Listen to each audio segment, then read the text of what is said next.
नमस्कार। आकाशवाणी से समाचार संध्या के साथ मैं मुकेश कुमार।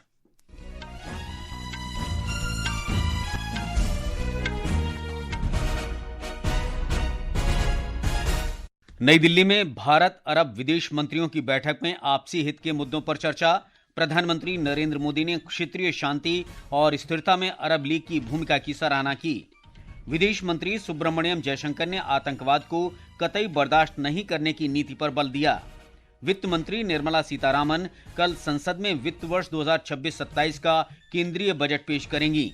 गृह मंत्री अमित शाह ने पश्चिम बंगाल की तृणमूल कांग्रेस सरकार पर समाज को बांटने और राज्य को कमजोर करने का आरोप लगाया। राष्ट्रवादी कांग्रेस पार्टी नेता सुनेत्रा पवार महाराष्ट्र की पहली महिला उप मुख्यमंत्री बनी। Devika Sihag Thailand masters badminton tournament के सिंगल्स फाइनल में पहुंची और एलिना रायबाकिना ने आरेना साबालेंका को हराकर पहला ऑस्ट्रेलियन ओपन टेनिस महिला सिंगल्स खिताब जीता। विदेश मंत्री सुब्रमण्यम जयशंकर ने कहा है कि आतंकवाद को कतई बर्दाश्त न करने की नीति के लिए एक मजबूत और सार्वभौमिक नियम होना चाहिए। नई दिल्ली में भारत अरब विदेश मंत्रियों की दूसरी बैठक में डॉक्टर जयशंकर ने बताया कि आतंकवाद के सभी रूपों से भारत और अरब देशों को समान रूप से खतरा है। क्रॉस बॉर्डर टेररिज्म, सीमा पार आतंकवाद किसी भी रूप में स्वीकार नहीं है, क्योंकि यह अंतर्राष्ट्रीय संबंधों और कूटनीति के मूल सिद्धांतों का उल्लंघन करता है। आतंकवाद से प्रभावित देशों को आत्मरक्षा का अधिकार है। इस वैश्विक अभिशाप से निपटने के लिए अंतर्राष्ट्रीय सहयोग को मजबूत करना आवश्यक है। आतंकवाद के प्रति जीरो टॉलरेंस की नीति पर एक अटल कानून होना चाहिए। Uncompromising universal norm.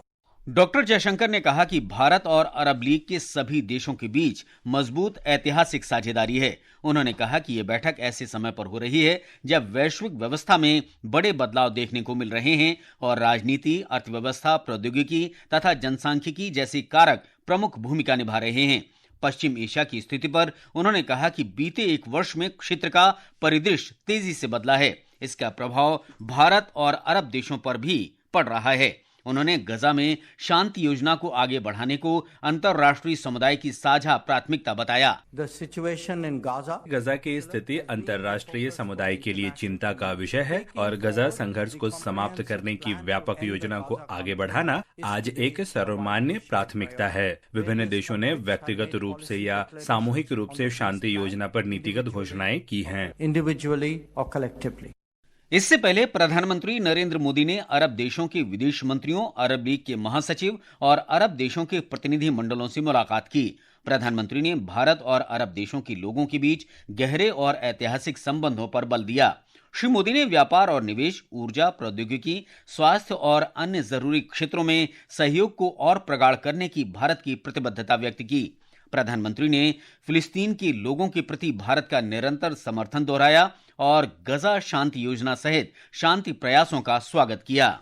केंद्रीय मंत्री पीयूष गोयल ने आज दिल्ली में सूडान के विदेश मंत्री मुहिद्दीन सलीम अहमद इब्राहिम के नेतृत्व में आए प्रतिनिधि मंडल से मुलाकात की। दोनों देशों ने संबंधों को मजबूत करने पर विचार विमर्श किया और प्रौद्योगिकी, खनन, सतत विकास और संस्कृति आदान प्रदान जैसे क्षेत्रों में सहयोग के नए अवसरों पर चर्चा की। ये समाचार आकाशवाणी से प्रसारित किए जा रहे हैं। ताजा समाचार जानने के लिए आप हमारे social media handle x@AIR News Hindi को फॉलो कर सकते हैं। समाचार संध्या में आपका फिर स्वागत है। वित्त मंत्री निर्मला सीतारामन कल लोकसभा में वित्त वर्ष 2026-27 का केंद्रीय बजट पेश करेंगी। लोकसभा में बजट पेश होने के बाद बजट की प्रति राज्यसभा में पेश की जाएगी। ये नरेंद्र मोदी सरकार के तीसरे कार्यकाल का तीसरा बजट होगा। बजट तैयार करने से पहले वित्त मंत्री ने विभिन्न हितधारकों के साथ परामर्श बैठकें की। कृषि मंत्री शिवराज सिंह चौहान ने भी कृषि और ग्रामीण विकास से संबंधित विभिन्न पहलुओं पर व्यापक बजट पूर्व परामर्श बैठकें की और वित्त मंत्री को सुझावों की संकलित रिपोर्ट सौंपी। एक रिपोर्ट।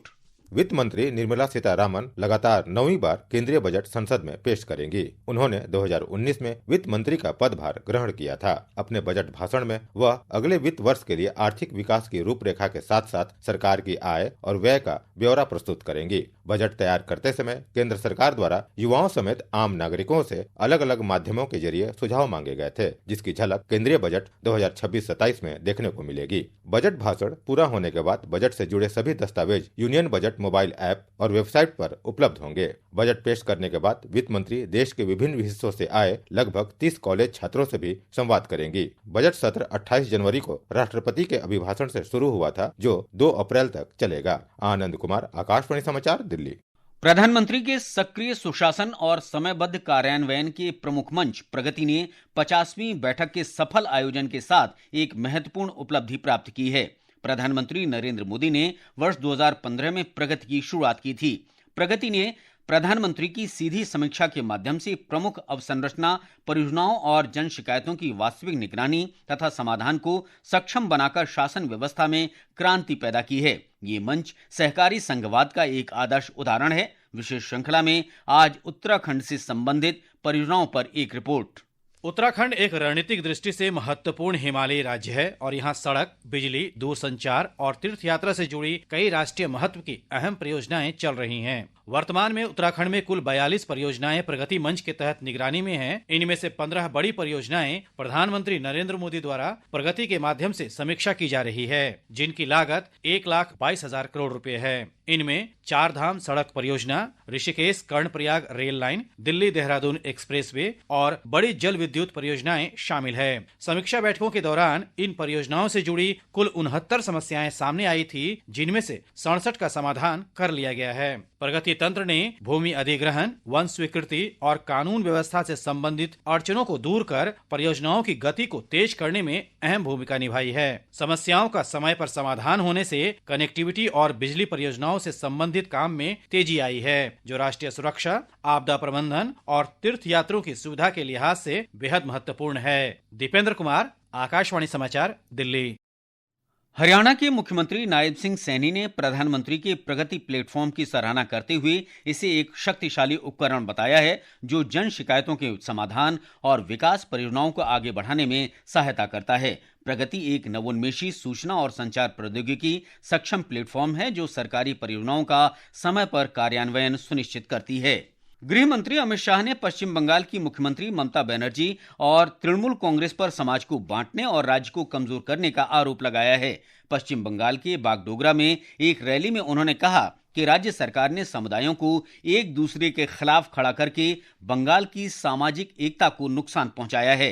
पूरे प्रदेश में अंदर अंदर झगड़ा करने के अलावे आपने कुछ नहीं किया और बंगाल की एकता को तहस नहस कर दिया। मैं आज इस उत्तर बंग की भूमि पर कहकर जाता हूं कि ममता दीदी, आपका समय समाप्त हो गया है और अब नरेंद्र मोदी जी के नेतृत्व में विवेकानंद जी और रविंद्रनाथ ठाकुर जी की कल्पना का सोनार बांग्ला का निर्माण होने वाला है। इससे पहले उत्तर 24 परगना जिले के बैरकपुर में श्री शाह ने कहा कि वंदे मातरम का विरोध बंगाल की अस्मिता का विरोध है। राज्यसभा सांसद सुनेत्रा पवार ने आज महाराष्ट्र की उप मुख्यमंत्री पद की शपथ ली। 62 वर्षीय सुनेत्रा राज्य की पहली महिला उप मुख्यमंत्री हैं।